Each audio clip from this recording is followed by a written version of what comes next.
চর রাজীবপুর উপজেলায় পাওনা টাকা আদায়ের নামে দিনের পর দিন সংঘবদ্ধ ধর্ষণের শিকার হন গৃহবধূ আশা খাতুন। ভুক্তভোগীর স্বামী জাহাঙ্গীরের অভিযোগ, ঘটনার পর তিনি চর রাজীবপুর থানায় মামলা করতে গেলে স্থানীয় আমেজউদ্দিন, ধর্ষক জয়নাল, শুক্কুর এবং পুলিশ কনস্টেবল রবিউল তাকে বাধা দেয়। পরে সালিশে বিচারের নামে মাত্র 20,000 টাকা জরিমানা করেই রেহাই দেয়া হয় ধর্ষক জয়নালকে। এতে ক্ষুব্ধ হয়ে গত 24 মে স্বামী স্ত্রী দুজনেই বিষ পান করেন।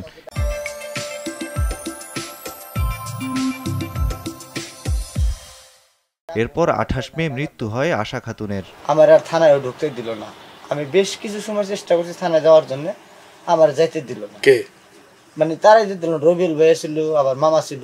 এরই মধ্যে পুলিশ জয়নাল ও আলমকে গ্রেপ্তার করেছে। তবে অপর দুই আসামি শুক্কুর ও সুলাইমান সহ সালিসের সঙ্গে জড়িত প্রভাবশালীদের শাস্তি দাবি করেছে স্থানীয় বাসিন্দারা।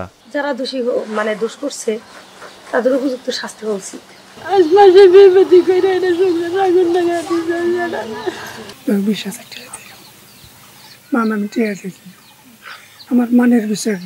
এ ঘটনার তীব্র নিন্দা জানিয়েছে স্থানীয় সচেতন মহল।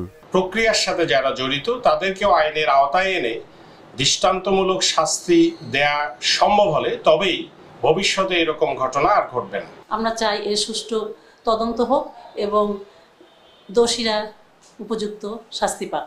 এখানে কারো কারো ব্যক্তিগত যদি গাফিলতি থেকে তার জন্য এটি মামলাটির জন্য হয়তো গণমাধ্যমকে সোচ্চার হতে হয়েছে। এদিকে গ্রাম্য সালিশের বিষয়ে কিছুই জানেন না বলে দাবি করেন স্থানীয় ইউপি সদস্য।